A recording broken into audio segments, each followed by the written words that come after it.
Welcome back to the Joe Mac podcast. My next guest is a very special friend of mine. He's a personal friend. We ran into each other. We crossed paths about 8 years ago acting on the Discovery Channel network television program. What was it called?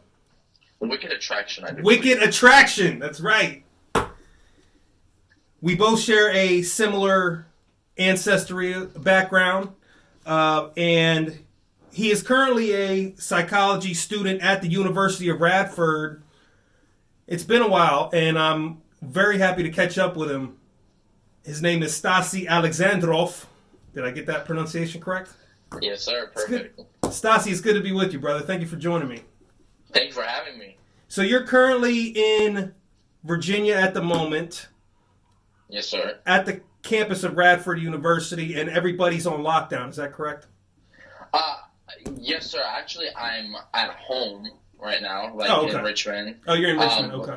Yes, but everything all in Radford is locked down. Like, there's nobody on campus, nothing.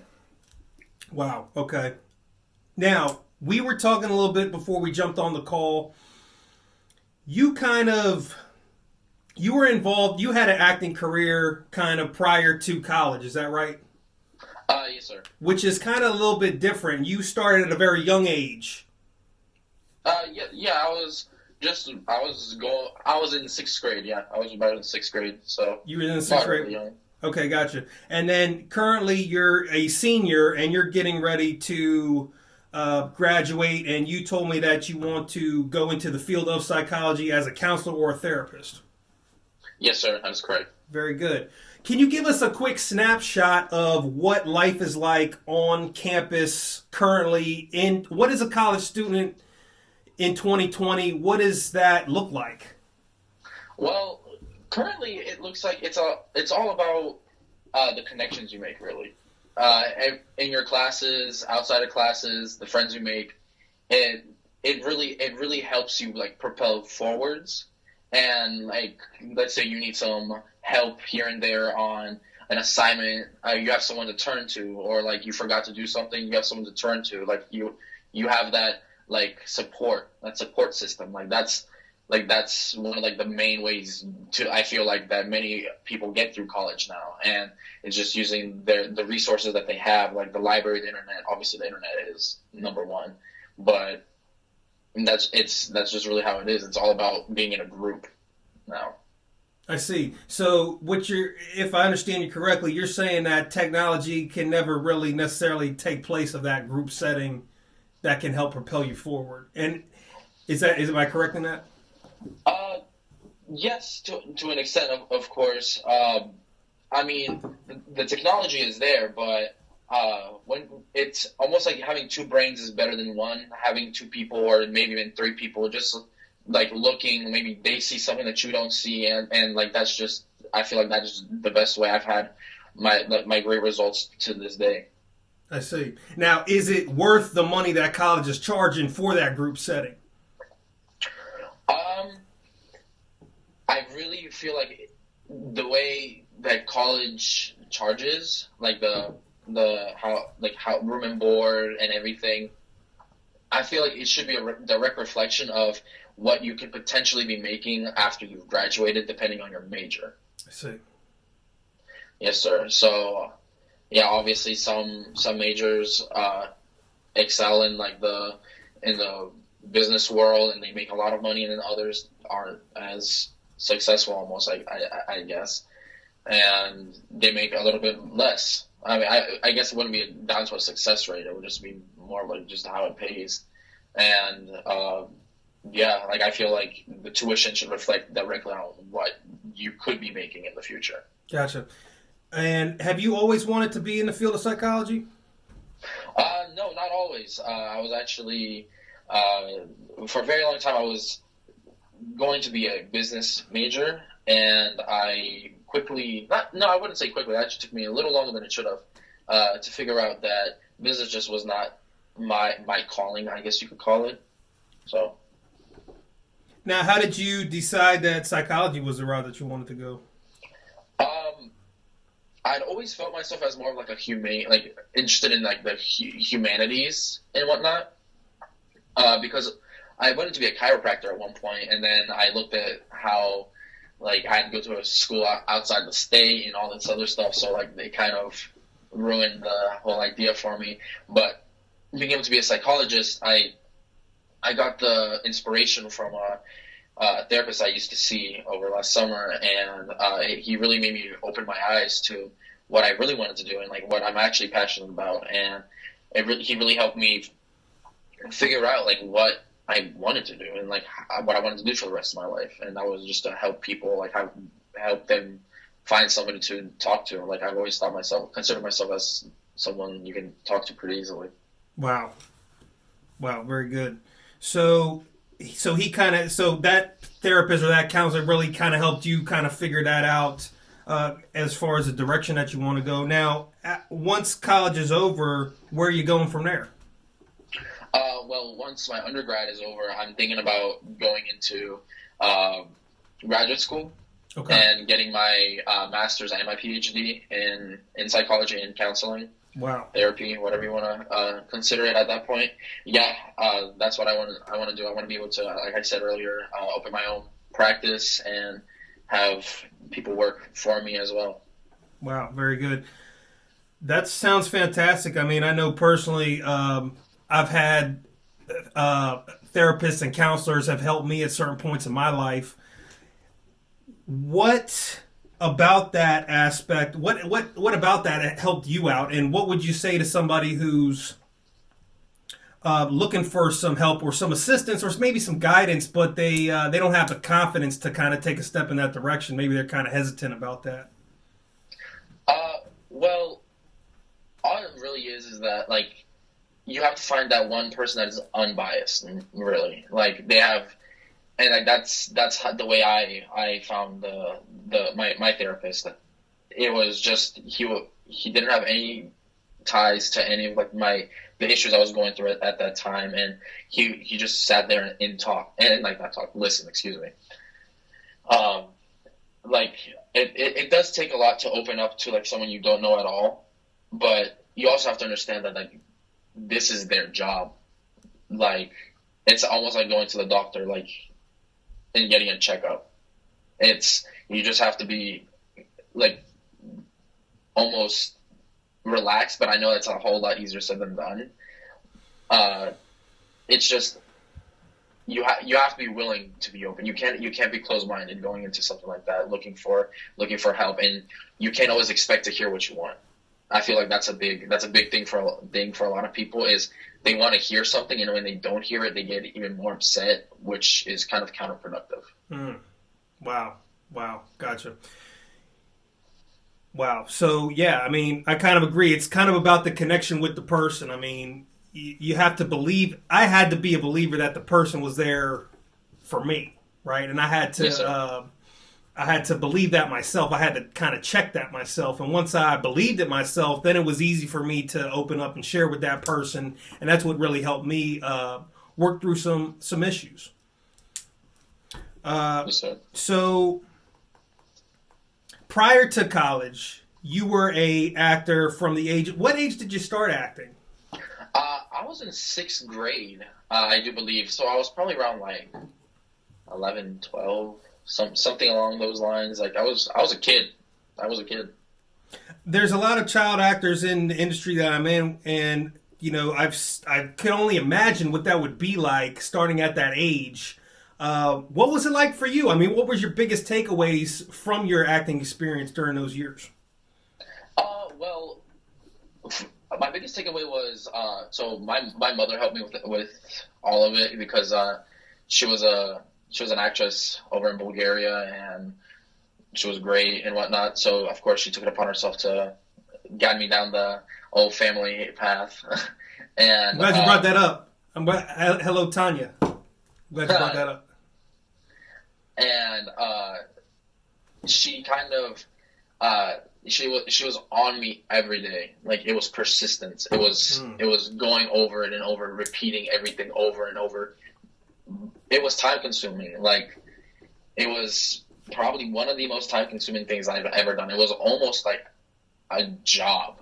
Mm-hmm. Like, at that young age. And of course, like, when you're 11, 12, like, You don't want to be inside repeating lines and whatnot. You want to be outside playing with your friends or on like your PS4, Xbox, whatever you have, playing with your friends. So it taught me a lot of discipline. Like once I get this done, I can go have fun, that sort of thing.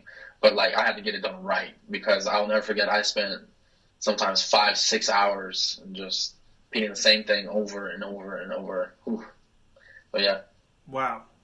So that's definitely a testament to your discipline. Has that helped you in life in general? Oh, for sure. Yeah, I still have a similar mentality. Like, like today I had to finish a quiz for one of my classes online, and I wanted to make sure I got it done before I was on your show. Do you ever have? And we talked a little bit about this. Did you ever have any aspirations to come back to the world of acting? Because you're almost as handsome as I am, and if you moved out to the West Coast, you might have a shot. Okay. Well, yeah, of course, I would love to. I really would. At the time, I saw it as more of a job rather than a passion.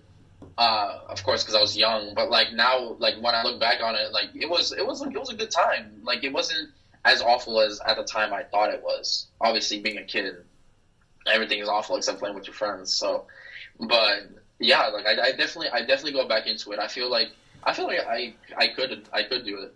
Do you remember when I played your stepfather? It's hard to forget. It's almost hard to forget. Yeah, can you recap that real quick? Because that was good stuff. Yeah. So, like, you just want to go over that scene? Yeah. I know you. Yeah, go over the scene. So I just had to sit there. I literally just had to sit there. Yeah. And Mr. Joe over here, he had to approach me slowly, and you were about to beat me in this scene, or right. Getting ready to. Yes. And you were unbuckling your belt in slow motion, but the amount of times I looked at you in your eyes, and you were just like doing something, and oh my god, I think we had to redo that scene like 3 or 4 times because you were making me laugh so hard. Yeah, that was good. And he was, and the cameraman and the director were not happy. Yeah, they were like, stop laughing. I'll never forget that. Yeah, that was good. Yeah. That was good times. Good times. Yeah. We should definitely. Yeah, I mean, good stuff. What was your and then yeah? So and then you also brought it up. I'm glad that you brought it up. We share the same kind of ancestry. Your parents are both from Bulgaria. Is that correct? Yes. And then my mother's parents came from Bulgaria and Romania. So she kind of grew up in the same kind of fashion that you did, being a first generation born American. What does that mean to you? Well, actually, I was born over there and I came over here. Oh, wow. Okay. I think I knew that. I think I knew that. And, well, being Bulgarian, especially like here, it's almost odd, I'd say, because we have such a diverse, I wouldn't say diverse, it's just we have such like long history, like our history goes really far back, and we have a lot of like traditions and folklore and all of it, and I feel like just like the way we react to certain things is completely different than how people who are born and raised here react to different conditions. Like I feel like from our culture, there's definitely like some parts that match here, and there's definitely parts that don't match. I see. Yes, sir. What parts match the most, would you say? I would say the love of having a good time. But I feel like that's almost universal. But, I mean, I don't know. I feel like Bulgarians and Americans, they really love having a good time. I would agree. I feel like they really do. I would agree. Sometimes too much. Oh, yeah, definitely. Sometimes a little bit too much. Most of the time, honestly. What are the biggest differences that you see? Because how often do you travel back and forth? I know it used to be a lot. I try to do it every 2 to 3 years max. But I definitely say the biggest difference is just the there's obviously the diversity because over in Bulgaria there is not as much diversity over there. It's just obviously there's not that many people that were like, oh, let's go live in Bulgaria. Um, but I would say the biggest difference is just the way that people treat each other. Wow. Okay. I feel like here people are a little bit more cold to each other than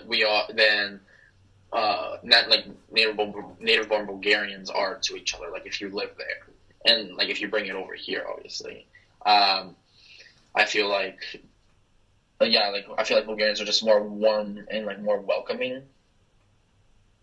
So, Gotcha. And do you know any Bulgarian? Is there any like? Is there any Bulgarians on the campus that you know of? Actually, no. I do not know. I think I'm the only one. Yeah. Now you were previously at Old Dominion University, and we were talking a bit about that. How do you compare Old Dominion to Radford? Well, Old Dominion, like, I did love the place. I did. I loved the campus. I loved like the people that I did meet there. So like I would not bash on them for anything. But the biggest difference between ODU and Radford is that Radford is just like, it's easier to build a community over there. Like everybody is a lot more inclusive. Like everyone wants you to feel like you're part of something. Rather than at ODU, in my opinion, from my experience in my classes, a lot of the students they're almost like cold, and they don't want to communicate with other students. Which I mean, it could just be me. It could have just been me, but it's just the vibe I got from some of my classes. But I did make some like lifelong friends while I was over there. Gotcha. Very good. So sounds like you're in the right place. Yeah, it looks like it. Yeah. Now, we were talking a little bit about this. I know you wanted to touch on this before we, wrap this up. Corona, the current virus that's going around. How's that affected everything?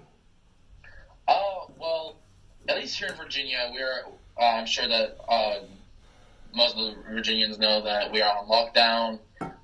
We can't leave not that we can't, it's just we can only leave our houses for like essentials and like to get air, whatever. But really the way it affects me is obviously in school and work, obviously. I feel like just like with the whole school thing, I feel like these like transitioning so just like I don't want to say aggressively, but just so immediately to like online classes after you've had them, like these set classes that you've been taking in class, and you have that like professor-student interaction and connection. I feel like it's hard to get detached from that and switch over to this online lecturing where, of course, like you're on your computer, like you're not as engaged, like you're not in the room. Like I feel like the scenario and where you are in has a very strong effect on like how you learn, how you process things, how just everything, like how you feel about things. And so just like the way I feel about the whole like having these online classes is just, I feel like as hard as these institutions and universities are trying to engage their students in their classes, it's a whole lot harder, and I know for a fact that it's not the same. And I feel like these kids who have had like great grades and like I feel like most grades will plummet by the end of this. Wow. I do. Oh, wow. Because you're not as engaged, and it's like it's harder to catch your professor during like an office, his or her office hours, or what may have you. Like, so I mean, I can't say I've got like it all figured out, like what university should do, but I don't know. It's a very confusing time right now, and having to do all like this schoolwork and just being like barely engaged is just instead of like a scheduled thing, it's almost like it just sits in the middle of like your day, and like you just have to get it done. It's almost I don't know if I want to call it a burden, but almost like a obstacle you have to get over to like continue your day. Wow. So basically, if I'm understanding correctly, the atmosphere of actually being in person is kind of very important to the college setting, and we're finding that out in ways that we didn't really understand before. Sounds like. Correct. Yes, sir. Wow. Very good. Stasi, anything else that we want to discuss, or anything else for the viewer that you want to put out there before we wrap this thing up? Other than stay at home, not much else. No, sir. Hey, you're looking great, man. I mean, it was really a pleasure catching up with you. I mean, you're a great friend, and it's been a while, and I'm glad we were able to jump on a call together. Yes, sir. Thank you for having me. It's been an honor. Oh, my pleasure, man. And best of luck to you. I know you're going to do great things, and maybe I'll see you on the West Coast, and if not, I'll definitely see you at some point when I travel back to the East Coast for sure. Sounds good to me, sir. Thank you, brother. All right, bro.